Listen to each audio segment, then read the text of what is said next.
10 days after testing positive for COVID-19, President Trump now claims he is immune and is ready to hit the campaign trail.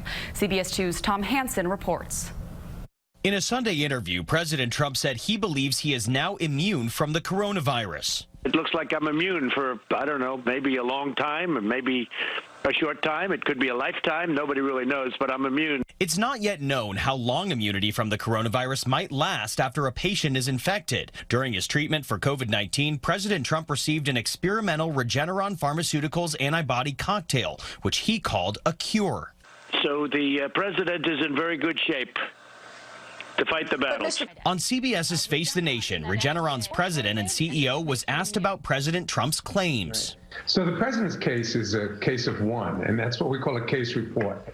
And it is evidence of what's happening, but it's kind of the weakest evidence that you can get. In a memo Saturday, the White House physicians said President Trump is no longer considered a transmission risk to others and does not need to self-isolate. But the statement, released after the president held his first public event since leaving the hospital, first of all, I'm feeling great. I don't know about you. Did not say if he has received a negative COVID-19 test. And on Sunday, Dr. Anthony Fauci issued a statement in response to the Trump campaign using a clip of an interview with him in an ad.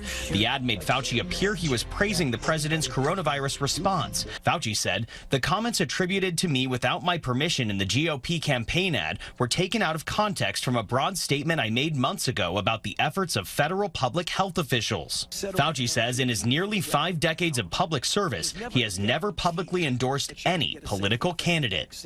Tom Hansen, CBS News.